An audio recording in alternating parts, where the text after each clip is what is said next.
오늘 말씀은 여호수아 7장 1절에서 5절 말씀입니다.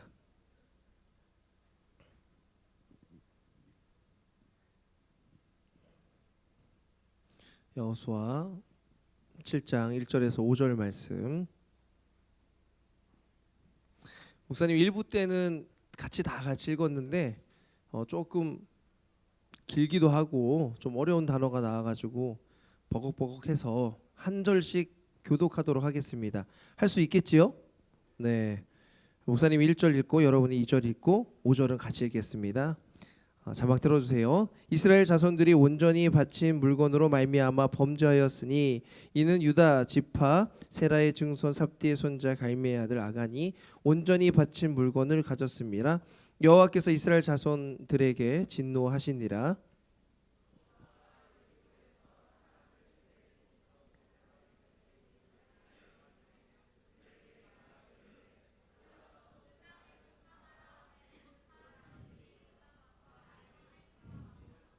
화난 건 아니지?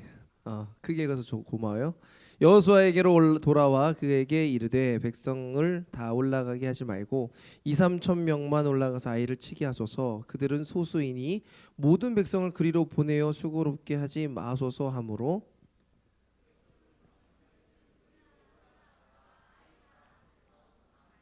함께 읽겠습니다.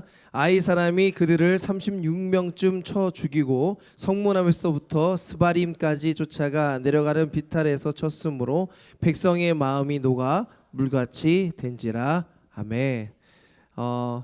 오늘 새 친구 있습니까? 새 친구는 없습니까? 그래도 우리 옆에 있는 친구들한테 인사 한번 했으면 좋겠습니다. 추석 잘 보내.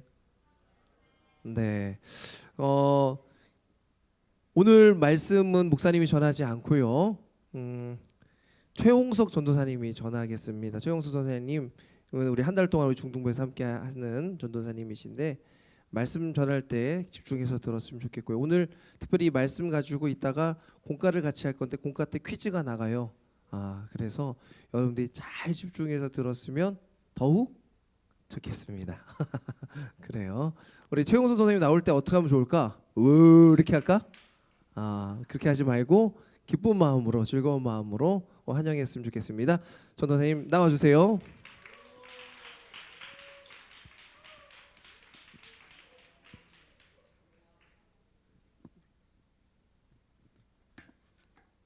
안녕하세요.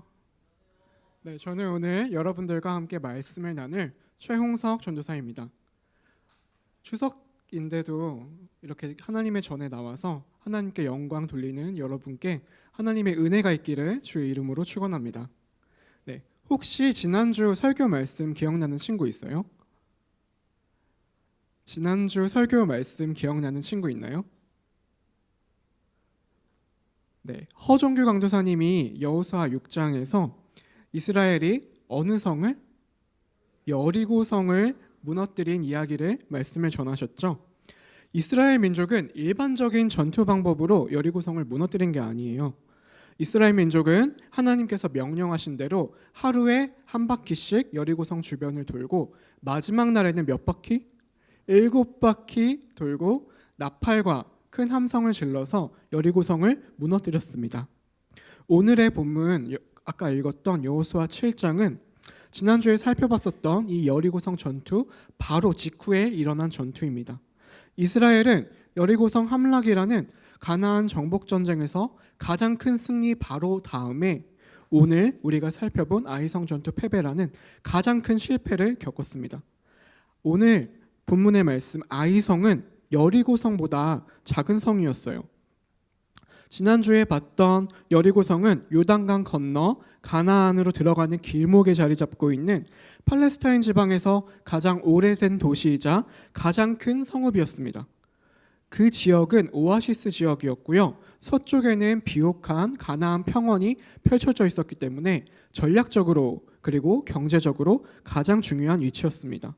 그래서 고대 중근동 지방부터 현대 이스라엘 팔레스타인까지 그 지방의 가장 큰 성읍 국가였습니다. 그런데 이 여리고성을 무너뜨린 이스라엘이 그와는 비교조차 되지 않는 아이성에게 패한 것입니다. 이스라엘은 왜 아이성 전투에서 패배하였을까요? 네, 오늘 우리가 읽어본 여호수아 7장 1절에 그 답이 나와 있습니다. 같이 7장 1절만 함께 읽어보겠습니다. 시작. 이스라엘 자손들이 온전히 바친 물건으로 말미암아 범죄하였으니 이는 유다 지파 세라의 증손 삽디의 손자 갈미의 아들 아간이 온전히 바친 물건을 가졌음이라. 여호와께서 이스라엘 자손들에게 진노하시니라. 아멘. 네, 그것은 바로 여리고성을 점령할 때 아간이 하나님께 바쳐진 물건을 몰래 자기 것으로 취했기 때문입니다. 이 여리고성의 승리는 전적으로 하나님의 임재하심에 의한 승리였습니다. 가나안 정복 전쟁의 첫 번째 열매로서 여리고성의 사람과 가축과 은금과 재물들, 곧 여리고성에 있는 모든 것이 하나님께 바쳐진 것이었습니다. 그런데 하나님께 바쳐진 이 재물을 유다 지파에 속한 아간이 취함으로써 하나님의 분노하심이 그 이스라엘에 임하게 된 것이죠. 하나님은 이스라엘 백성에게 스스로 정결하게 할 것을 명령하시고 범죄자를 찾아내게 하셨습니다. 이스라엘로 하여금 아간과 그에게 속한 가족, 아간과 가족 그리고 그에게 속한 모든 것을 돌로 치고 불로 사르고 그리고 그 무덤에 돌무더기를 쌓게 하신 다음에야 비로소 분노를 거두셨습니다. 어떻게 생각하면 이 일은 좀 가혹하게도 보일 수 있어요. 그런데 이 사건을 신약 사도행전 5장의 아나니아와 삽비라의 경우에 비추어 보면 하나님의 뜻하심을 짐작할 수 있습니다. 사도행전 5장의 아나니아와 삽비라의 거짓말은 사소한 범죄처럼 보일 수 있습니다. 그럼에도 불구하고 그 시기는 교회가 막 시작되는 때였다는 것을 생각해 볼 때 그처럼 중요한 시기에 성령을 속이는 죄를 그대로 둔다면 예수님이 승천하신 후에 막 출발하는 교회 공동체에 심각한 방해가 될 수 있었을 것입니다.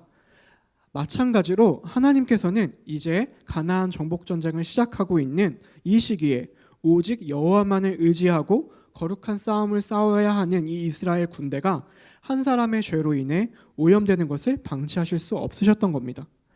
아이성 전투의 패배와 아간을 죽인 것은 다시 한번 이 가나안 정복 전쟁이 하나님께 속한 거룩한 전쟁임을 확인시키고 하나님의 군대인 이스라엘에게 가장 중요한 것은 하나님의 말씀에 순종하는 것임을 보여주는 것입니다.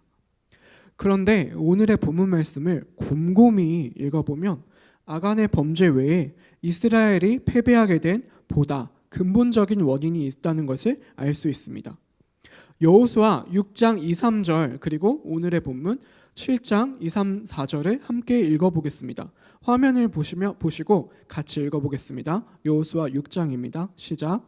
여호와께서 여호수아에게 이르시되 보라 내가 여리고와 그 왕과 용사들을 내 손에 넘겨 주었으니 너희 모든 군사는 그 성을 둘러 성 주위를 매일 한 번씩 돌되 엿새 동안을 그러하라. 여호수아 7장입니다. 시작. 여호수아가 여리고에서 사람을 베델 동쪽 베다웬 곁에 있는 아이로 보내며 그들에게 말하여 이르되 올라가서 그 땅을 정탐하라 하매 그 사람들이 올라가서 아이를 정탐하고 여호수아에게로 돌아와 그에게 이르되 백성을 다 올라가게 하지 말고 2-3천 명만 올라가서 아이를 치게 하소서. 그들은 소수이니 모든 백성을 그리로 보내어 수고롭게 하지 마소서 하므로 백성 중 3천 명쯤 그리로 올라갔다가 아이 사람 앞에서 도망하니. 네, 여러분 차이가 보이시나요? 여호수아 6장과 7장의 차이를 알 수 있으시겠어요? 6장 여리고성 전투는 하나님의 명령으로 시작합니다. 그에 반해 아이성 전투는 7장의 전투는 사람이 상대방을 정탐하는 것으로 시작합니다. 이스라엘은 여호와 하나님의 뜻을 구하고 그 말씀에 순종하기보다는 자신들의 힘으로 전쟁을 하려고 했습니다. 그래서 정탐꾼을 보냈고 상대방의 전력을 탐색한 정탐꾼들은 아이성의 규모가 여리고성과 비교해서 보잘것없다고 판단하고 승리를 확신했습니다. 자신들의 힘으로 승리할 것을 확신했습니다. 그들은 여리고성에서의 승리가 마치 자신들의 힘 때문인 것으로 착각하고 아이성에 드러나는 면만을 보고 전세를 판단했습니다. 그래서 여호수아는 2,000명에서 3,000명의 군대를 파견했고 예상치 못한 큰 패배를 당하게 되었습니다. 이스라엘 백성은 여리고성의 전투의 중심에 하나님이 계셨던 것을 잊었던 것이고, 이렇게 아이성 전투는 사실 시작하기 전부터 패배가 예정된 전쟁이었던 것입니다. 자신들의 힘으로 싸운다는 것, 자기 힘으로 일을 이룰 수 있다는 것, 내 힘으로, 내 의지로 살겠다는 것, 하나님 없이 살 수 있다는 것, 이것은 자기를 부인하지 못하는 것입니다. 이는 죄 중에서 가장 큰 죄입니다. 창세기 3장 5절 6절 말씀을 같이 읽어보겠습니다. 시작. 너희가 그것을 먹는 날에는 너희 눈이 밝아져 하나님과 같이 되어 선악을 알 줄 하나님이 아심이니라. 여자가 그 나무를 본즉 먹음직도 하고 보암직도 하고 지혜롭게 할 만큼 탐스럽기도 한 나무인지라. 여자가 그 열매를 따먹고 자기와 함께 있는 남편에게도 주매 그도 먹은지라. 아멘. 아담과 하와는 뱀의 유혹에 넘어가서 선악을 알게 하는 이 나무의 과실을 취하였죠. 사실 그런데 그 마음속에는 이미 하나님과 같이 되고 싶은 마음이 있었습니다. 눈이 밝아지리라 라는 뱀의 말을 듣고 선악과를 보니까 선악과 그 자체는 말을 듣기 전과 들은 후가 달라지지 않았음에도 불구하고 눈이 밝아지리라 라는 말을 듣고 하와가 그 선악과를 쳐다봤을 때 이미 선악과가 먹음직도 하고 보암직도 하고 또 탐스럽기도 하다, 이렇게 탐스럽기도 했다고 나와 있어요. 이미 이 순간에 마음속에 죄의 씨앗이 뿌려진 것입니다. 그래서 하나님의 명령을 의심하게 되었고 선악과를 먹게 되었습니다. 아담은 자기 부인이 아니라 자신을 높이는 길을 택했습니다. 그 결과 인간에게 죄가 들어오게 되었고 죄의 삭스로 모든 인간은 죽게 되었습니다. 창세기 11장에는 바벨탑이 나옵니다. 하나님은 대홍수로 죄악에 가득 찬 세상을 심판하셨지만 시간이 지나자 인간은 하나님을 잊고 다시 부패하였습니다. 그래서 하늘을 닫고자 바벨탑을 쌓았습니다.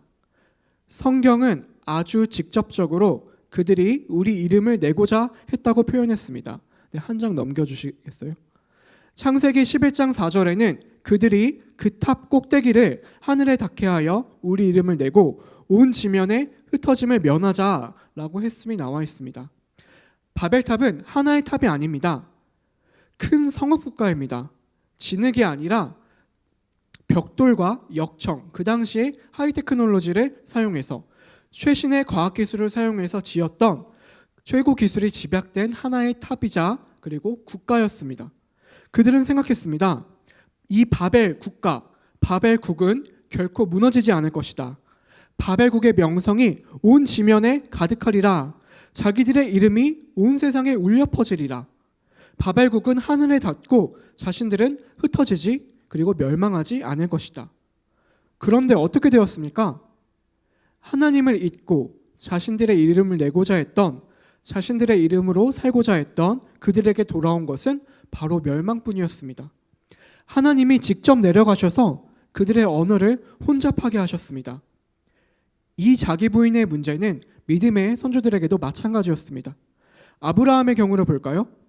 아브람은 창세기 12장에서 하나님의 음성을 듣고 갈대아 우르를 떠나서 가나안 땅으로 출발하게 됩니다. 가는 동안 정말 많은 일들이 일어나게 되죠.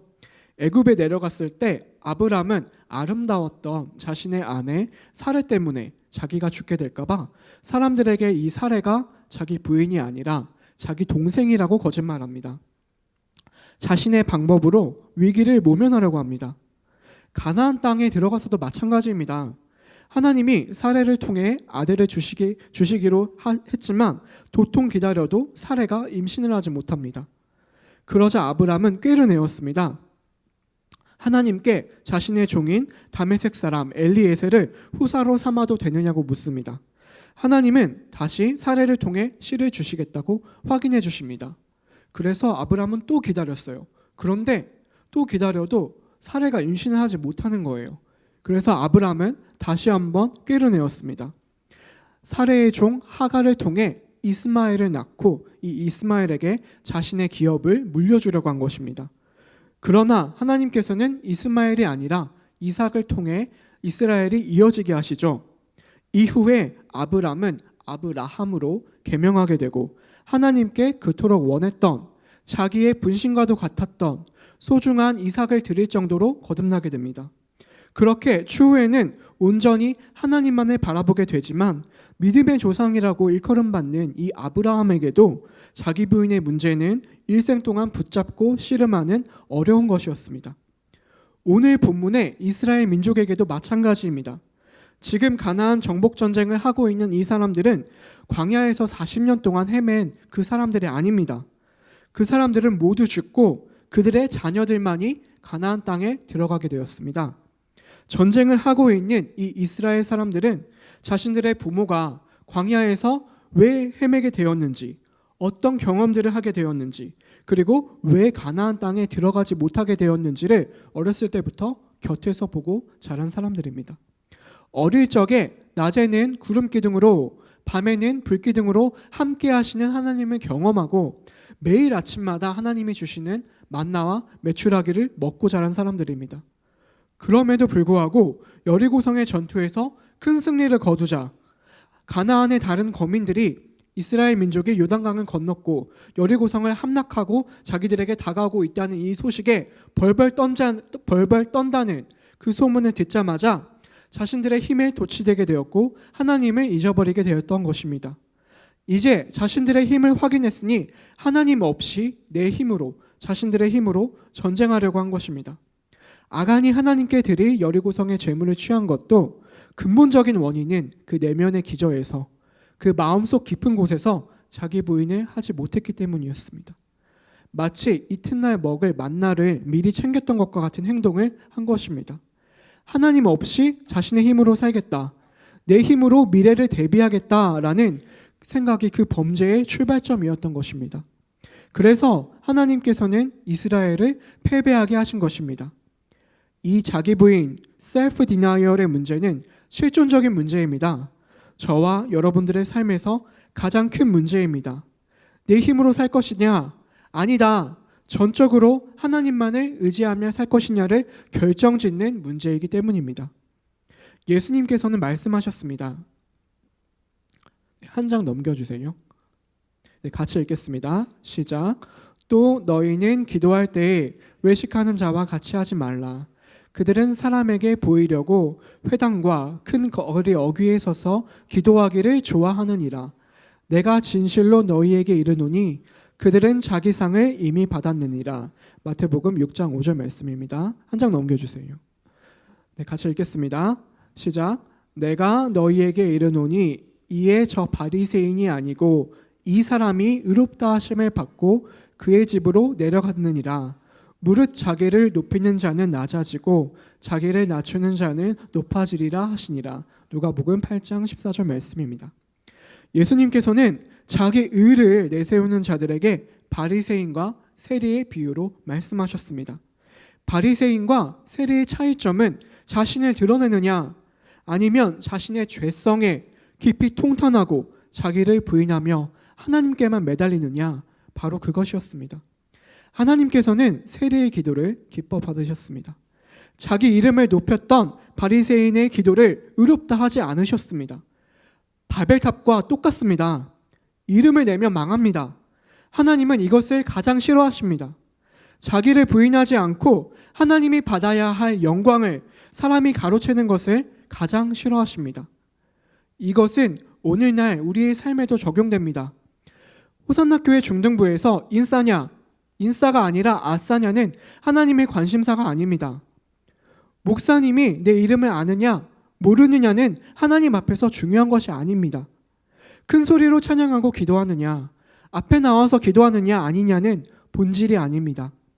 교회 직분을 맡느냐 아니면 평범하게 교사로 예배를 섬기느냐가 본질이 아닙니다.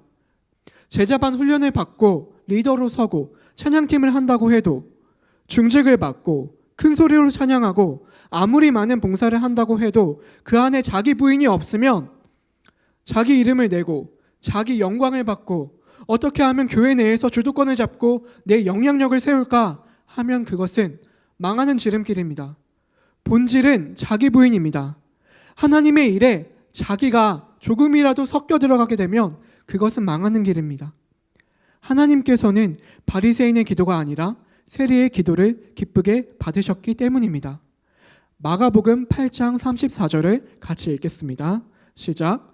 누구든지 나를 따라오려거든 자기를 부인하고 자기 십자가를 지고 나를 따를 것이니라.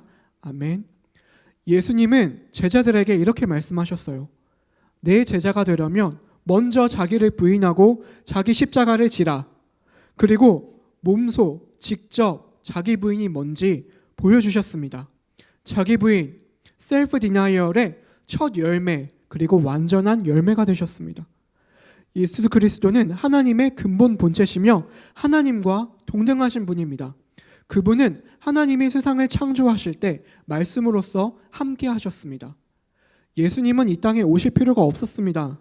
그러나 하늘 영광을 버리시고 우리의 눈높이로 낮아지셔서 이 땅에 오셨습니다. 자기를 부인하시고 하나님이 내리신 그 잔을 받으셨습니다. 말씀을 맺겠습니다. 저와 우리는 예수님의 제자로서 자기 부인으로 그분을 따라야 합니다. 이것은 쉬운 일이 아닙니다. 많은 믿음의 선조들이 일평생을 두고 씨름한 문제이기 때문입니다. 오늘 이 자리를 끝나 교회 문을 나서면 우리는 각자의 삶으로 돌아갑니다. 그리스도인으로서 세상과 구별되는 삶을 살려고 하지만 그들을 마주하다 보면 어느새 자신의 생각으로, 내 이성으로, 내 힘으로 살려고 하는 스스로를 발견하게 됩니다. 밤낮으로 하나님의 보호하심을 경험했던 이스라엘이 여리고성이라는 큰 대적에 맞서 하나님의 임재로 승리를 경험했던 그 이스라엘이 하나님을 잊고 자신의 힘으로 전쟁을 하려고 했던 것과 다를 바 없는 한심한 우리들의 모습을 발견하게 됩니다. 이것은 우리의 결핍된 본성은 끊임없이 죄의 상태로 회개하려 하기 때문입니다. 그럼에도 불구하고 우리는 자기 부인의 길을 걸어야 합니다. 그것이 바로 그리스도인이 되는 출발점이기 때문입니다. 나의 이름을 내는 것을 포기하고 나의 의지대로 살 것을 포기하고 내 자신의 의와 영광을 버리고 오직 주님만을 의지하겠다고 고백해야 합니다. 그리고 그것은 우리 힘으로 되는 것이 아닙니다. 다행히 주님께서는 우리에게 이런 약속을 주셨습니다. 같이 읽겠습니다. 그가 모든 사람을 대신하여 죽으심은 살아있는 자들로 하여금 다시는 그들 자신을 위하여 살지 않고 오직 그들을 대신하여 죽었다가 다시 살아나신 이를 위하여 살게 하려 함이라. 고린도후서 5장 15절 말씀. 내 자신을 높이고자 했던 아담의 행동으로 시작된 죄의 대가는 하나님의 근본 본체이신 예수 그리스도가 직접 육신을 입고 그 생명으로 값을 치러야 했을 정도로 무거운 것이었습니다. 동시에 두 번째 아담이신 이 그리스도가 자기 부인으로 십자가와 부활로 완성하신 그 약속은 예수님의 생명의 무게가 담겼기 때문에 영원토록 선포된 불변하는 진리입니다.